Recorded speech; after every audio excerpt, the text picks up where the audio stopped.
I always say 75, you're gold till 75. When you think about the beginning, you're like, let me try this thing. I never said I'm gonna try this. I said I'm going to do this. For me, there was nothing else. I couldn't do anything else. This is what I could do, and I loved it with all my heart. I was gonna do it. When Bette Midler wanted her character to wear a new color wig in 1986, she made the entire film crew wait for 2 hours. The producer shouted and the director pleaded, but Bette simply grinned and said, "Believe me." The film brought about $71 million. Bette always did things that way, whether she liked it or not. She terrified the living daylights out of Hollywood and got into arguments with everyone at the craziest parties. And you know what?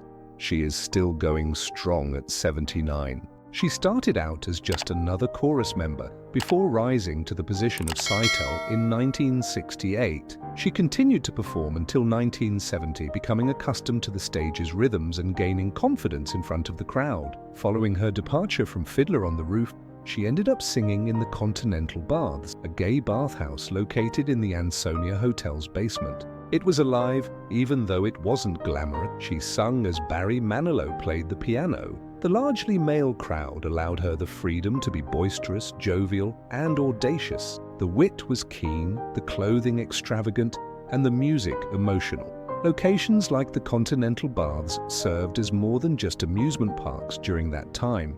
They served as sanctuaries, and she transformed into the divine Miss M, the persona that would serve as her legacy on that stage. Being present was just as important to Bette Midler's success as having skill. She possessed something that no one else had when she published The Divine Miss M in December 1972. Although Barry Manilow contributed to the album's production, Midler's enthusiasm was what really made it. She transformed every song into a performance, incorporated theater into pop music, and blended new sounds with old favorites. People were unable to turn away. The album went platinum in the US and Canada, sold over 1 million copies, and peaked at number 9 on the Billboard charts. Boogie Woogie Bugle Boy, Friends, and Do You Want to Dance were its 3 biggest successes. Midler took an old song by the Andrews Sisters from the 1940s and turned it into her own. It peaked at number 8 on the Billboard Hot 100 and earned her first number 1 adult contemporary hit. She was perceived differently by critics. Robert Christgau of the Rolling Stone claimed that she was a game changer. In addition to being a singer, she was dramatic, funny, and deeply felt. Hello In. There was a sorrowful and unvarnished song. There was something about Delta Dawn that drew folks in.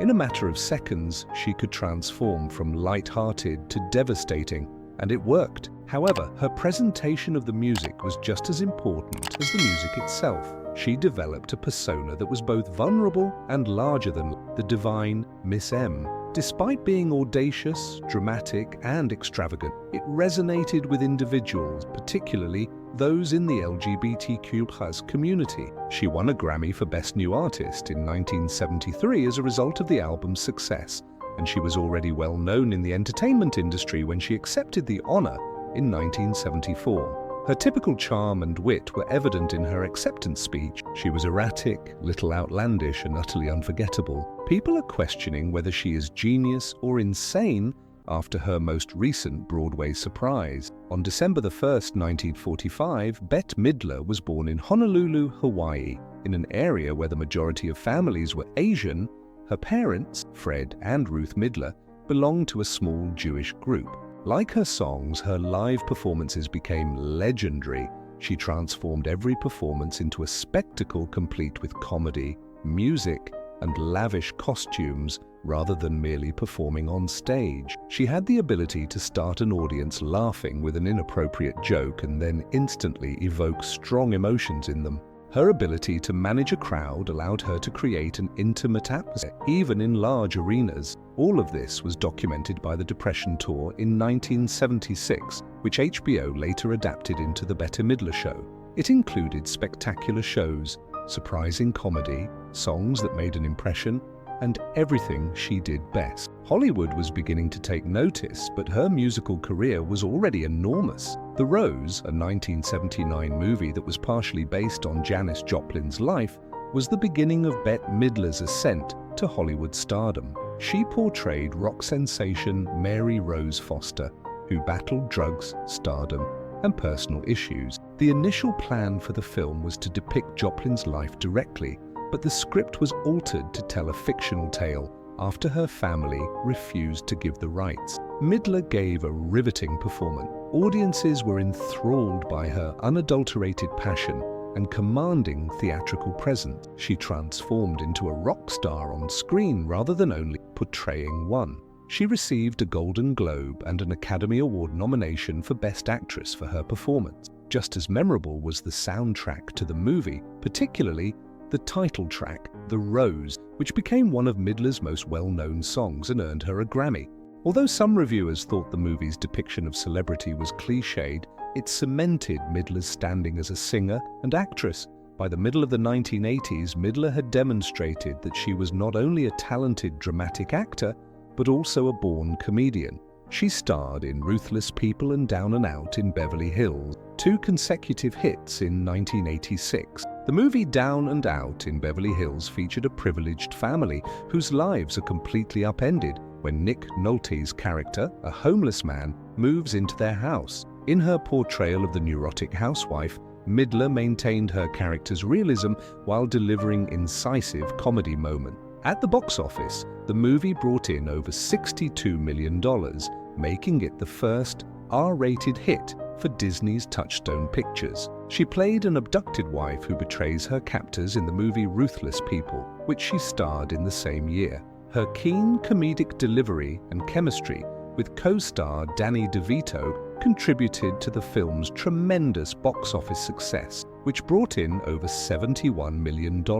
With these two movies, Midler became a Hollywood comedy powerhouse. In 1988, Midler played a more poignant part in the movie Beaches, which chronicled the friendship of two women that lasted a lifetime. She performed as CC. The emotional weight of the movie is carried by Bloom, an aspirational singer, and her relationship with Barbara Hershey's character, Hillary Whitney. The film's themes of loss and camaraderie struck a profound chord with viewers, despite some critics finding it overly emotional. The soundtrack of the movie, particularly Wind Beneath My Wings, enhanced its effect. Written in 1982, the song was sung by Midler for the movie and went on to become a global smash. In 1990, it won Grammy Awards for Record of the Year and Song of the Year, and it peaked at #1 on the Billboard Hot 100. Fred painted houses and was on a US. Ruth remained at home and worked as a seamstress at the Navy installation. Although they only used one syllable to pronounce her name, it was in honor of Bette Davis. She was raised on Aiea, which is close to Pearl Harbor, and because of her history, she frequently felt alienated. The fact that the Beaches soundtrack went triple platinum shows how much people enjoyed the movie and its soundtrack. One of Midler's most well-known songs to this day is Wind Beneath My Wings, which is frequently connected to themes of love, thankfulness, and remembering. By the time she appeared on Outrageous Fortune in 1987, Bette Midler was already a household name in comedy. She was teamed with Shelley Long in the Arthur Hiller-directed comedy about two ladies who discover they are dating the same man. They band together to find him rather than fight over him, which results in a variety of crazy scenarios. With a global box office total of around $66 million, the movie was a major success, especially for a comedy with a female lead in the 1980s. The fact that Midler was expecting at the time of filming added to her already outstanding performance. At 3 months pregnant, she began filming the film, and at 6 months, she completed it. Rather than taking it easy, she performed a lot of her own stunts, including strenuous scenarios like clambering over cliffs and falling. She used huge outfits such as a huge orange jumper to conceal her pregnancy. One of her spontaneous falls in front of a truck was so hilarious that the director included it in the final cut, demonstrating her comic instinct. She won the 1988 American Comedy Award for Funniest Actress in a Motion Picture because of the positive reviews she received for her performance. She was nominated for a Golden Globe for Best Actress in a comedy or musical as well. Her animated, rapid-fire speech was the ideal counterpoint to Shelley Long's more subdued performance. The movie solidified Midler's status as one of Hollywood's biggest comedy stars and improved her relationship with Touchstone Pictures. A year later, she and Lily Tomlin collaborated on the film Big Business, which tells the story of two sets of identical twins who were inadvertently exchanged at birth. While one pair lived in a small rural community, the other pair grew up in a wealthy urban area. Midler created two distinct personalities by portraying both Sadie's, and her outrageous comedic approach was a wonderful fit for the absurd premise of the movie. Although the film received mixed reviews, viewers found Midler and Tomlin to be entertaining together, and both actresses were nominated for and won the American Comedy Award for Funniest Actress in a Motion Picture.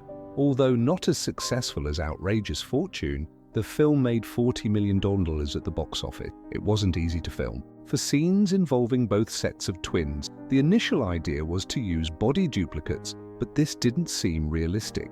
Ultimately, Tomlin and Midler played opposite roles, and the deft editing and camera work gave the impression that they were in the same scene twice. Big Business didn't receive much praise from critics at the time, but it has since developed a cult following thanks to its absurd humor and Midler's ability to portray two distinct personas in one movie. Midler played a completely different character in 1993 when she played Winifred Sanderson in Hocus Pocus. Three witches who return to contemporary Salem and wreak havoc on Halloween night were the subject of the movie. She co-starred with Kathy Najimy and Sarah Jessica Parker, who together made up one of the most recognizable witches in film history. Midler's performance was a blend of pure mischief and theatrical comedy. Her rendition of I Put a Spell on You during a Halloween party, where she mesmerized the audience into dancing till they passed out, stands out as one of the most memorable moments. Her ability to combine humor with a jaw-dropping musical piece was flawlessly displayed in this scene. But she had something to cling to, the island itself, with its rhythm and beauty. Music and performance followed suit. She was unique even as a young child. Despite receiving negative reviews at its initial release, Hocus Pocus went on to become a beloved Halloween classic. Despite having a $28 million budget and an initial $48 million box office receipt, its true success was eventually realized through home video sales, TV reruns, and merchandise. Winifred Sanderson is one of Midler's all-time favorite roles, as she has stated numerous times, and her wicked, funny performance continues to be praised by fans decades later. She then co-starred with Diane Keaton and Goldie Hawn in The First Wives Club in 1996. Three women who had been dumped by their affluent husbands for younger women were the subject of the movie. They demonstrated that age and expertise were their greatest assets by banding together to exact revenge rather than disintegrating. Brenda, portrayed by Midler, was a tough, sardonic single mother who had assisted her husband in creating a prosperous company but was later shunned. Her chemistry with Hawn and Keaton enhanced the film, and she had some of the funniest lines in it. They actually got along off-screen, which is why their friendship felt so genuine on screen. Despite having a minimal budget, the film made $181 million worldwide and opened at the top of the box office. It also demonstrated that Hollywood might be dominated by female-led comedy by helping to rekindle the careers of its three main ladies. The three women's rendition of Leslie Gore's You Don't Own Me, which became a potent anthem for women regaining control of their lives, is among the movie's most well-known scenes. There are many amazing instances that influenced Bette Midler's career during her Broadway career. Fiddler on the Roof, a musical that had already made history, was where it all began. Despite having a minor role when she joined the group in 1966, her brilliance was recognized. She was given a significantly larger role as Tavier's eldest daughter, Seitel, just a few months later. In early 1967, she performed in one of Broadway's biggest blockbusters at the time and remained with the show until 1970. It wasn't just any musical, Fiddler on the Roof. With over 3,000 performances, it was a compelling tale of tradition and transformation. It became a cultural icon and won several Tony Awards. Midler claimed that taking part in it changed his life. She learned the discipline and the enchantment of live theatre from it, she had the opportunity to perform her voice in the well-known song Matchmaker, while portraying Seitl. When she and her co-stars performed it live at the 1968 Tony Awards, it was one of her most memorable performances. Even back then, it was evident that she possessed a unique blend of heart and comedy that made her performances stand out. One of her signatures would be her ability to make a character come to life with both humor and emotion. I'll Eat You Last, a one-woman show that featured Midler alone on stage for 85 continuous minutes, marked her triumphant comeback to Broadway after decades away. The challenge was entirely different from the large-scale musicals she had previously performed in. Sue Mengers, a shrewd, strong Hollywood agent who was both funny and threatening, was the subject of the piece. Audiences adored the character because Midler played it with the ideal amount of humor. She received an honor for singing Silent Night in first grade. Her mother urged her to embrace what she had in her. She began seeing vintage Hollywood musicals and observing the actors' on-screen personas. In just 8 weeks, the show's success allowed it to recoup its whole expenditure. She once again demonstrated her status as a true star by effortlessly holding the audience's attention on her own. She played Dolly Gallagher Levi in Hello, Dolly, one of Broadway's most iconic parts. 4 years later, the reboot was an immediate hit when it debuted in 2017. The event broke box office records and tickets sold out instantly. Charm, humor, and flair were all expertly displayed in Midler's performance. She took ownership of the part and didn't merely play Dolly, she received the Tony Award for Best Actress in a Musical in 2017 after receiving nothing but praise from critics. The Tony was her first competitive win, despite the fact that she had been a Broadway legend for decades. At the time, she was 71, demonstrating that being older did not prevent her from giving an incredible performance. Although she left Hello, Dolly in early 2018, she came back for the last few weeks before the show's August closure. Despite the role's physical demands, she thoroughly enjoyed it. In retrospect, she referred to it as one of the most fulfilling moments of her professional life. Midler's voice, stage presence, and audience connecting skills have always been the defining characteristics of her Broadway career. She is renowned for her ability to swing between strong ballad and humorous moments with ease, and her vocal range extends over 2.5 octaves. Martin von Heiselberg and Bette Midler were wed on December 16, 1984. Their love story is unique in a world where Hollywood marriages frequently fail. It was unconventional and unplanned, but it persisted. Nothing happened when they first met in 1981 while attending a performance in Los Angeles. At a club 2 years later, fate brought them together once more. Von Heiselberg was slow even then. It took him a whole year to finally pick up the phone and give her a call. When they did begin dating, things happened quite quickly. They rushed to Las Vegas 6 weeks later, where they were married at 2 in the morning in a $45 ceremony at the Starlight Chapel that was presided over by an Elvis lookalike. Until the chapel stumbled upon and shared their wedding photos decades later, they didn't even have any. Despite their impetuous start, they remained committed. They put a lot of effort into creating a solid foundation, learning to respect one another while maintaining their sense of humor. Because von Heiselberg snores, Midler frequently quips that one of their secrets is sleeping in different bedrooms. Not everything was simple. They had a lot of disagreements in the beginning. She was unavoidable by the time she arrived to Radford High School. She occupied space, spoke a lot, and attracted attention. She graduated as valedictorian in 1963 after her classmates voted her the most talkative and dramatic. Von Heiselberg was more quiet, while Midler was brash and brassy. Many tense conflicts resulted from their differences, but all changed in 1986 with the birth of their daughter, Sophie. Family took precedent. In order to be more present and support Midler's rigorous schedule while parenting their kid, von Heiselberg even quit his job as a commodities trader. But he was more than a silent, supporting character. He established his own artistic career as a performance artist with the Kipper Kids before entering the family sphere.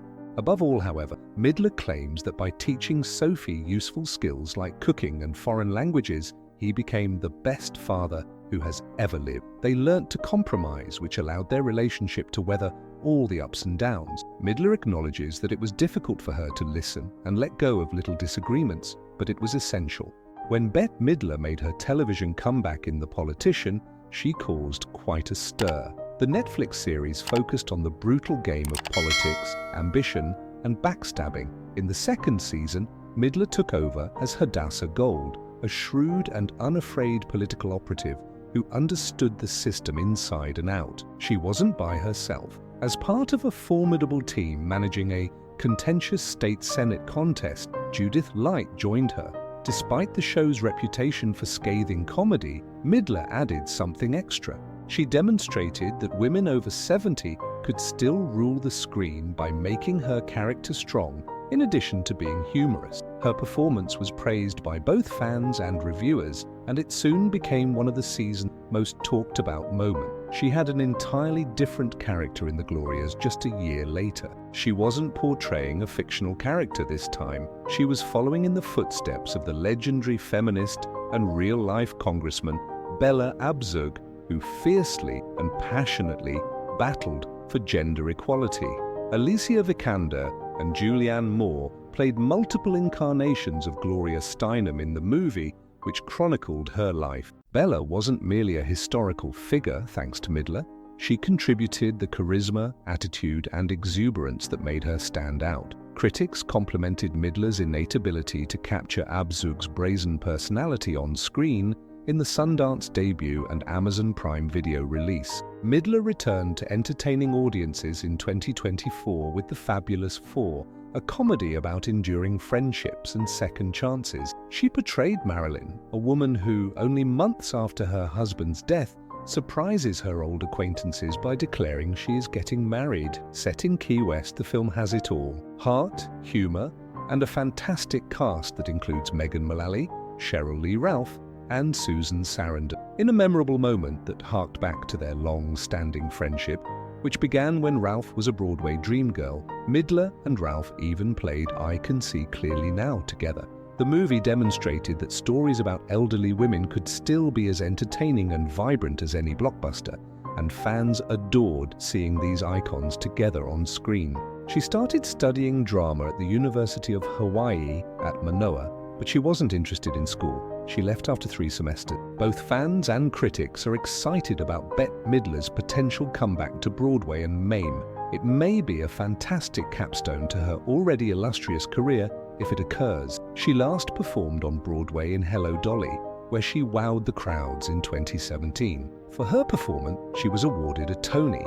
She has now made references to playing Mame Dennis in Jerry Herman's well-known show. She described the soundtrack as fantastic in a recent interview and said she would love to perform, but she also said that live theatre would be quite difficult for someone her age. Despite this, people continue to fantasize about what a MAME rebirth headed by Midler may entail. She was a phenomenon during her time as Dolly Levi, not merely a success. The show brought in the largest advance ticket sales in Broadway history and broke box office records at the Shubert Theatre.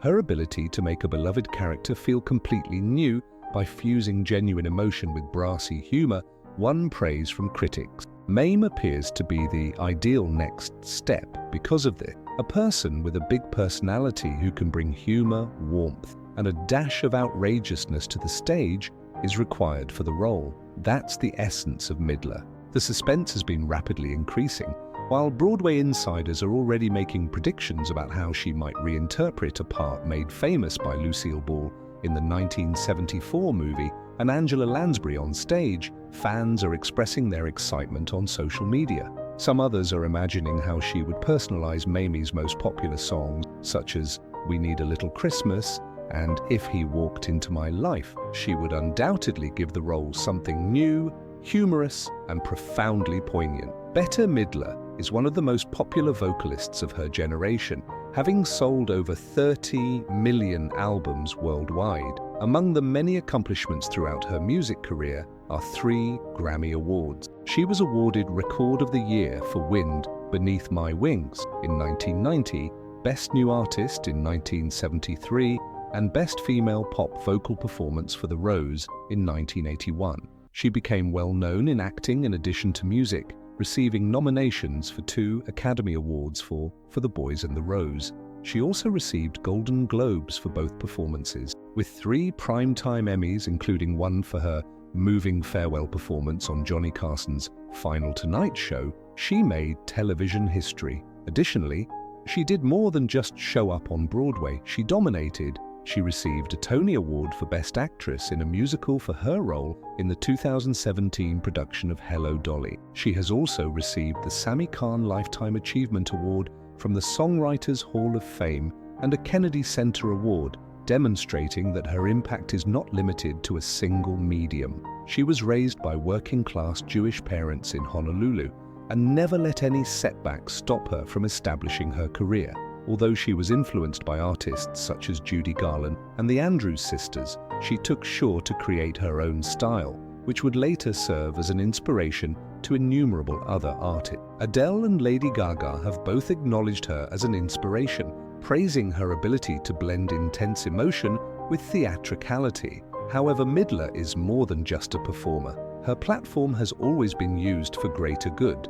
She received a small, uncredited role as Miss David Buff in the 1966 movie Hawaii about the same time. She had just enough money from that employment to make a decision that would alter everything. In 1965, she packed her luggage and headed to New York City. She is an ardent supporter of LGBTQ+ rights and environmental causes, and her New York Restoration Project has contributed to the transformation of dilapidated urban areas into flourishing community garden. For her, performing well is only one aspect of being an entertainer. It entails having a significant influence, and she has done just that. Actors were vying for attention in New York, but she wasted no time. Using whatever she could afford, she began acting in minor off-Broadway musicals such as Cinderella Revisited and Miss Nefertiti Regrets. She was cast in the Broadway production of Fiddler on the Roof in 1966.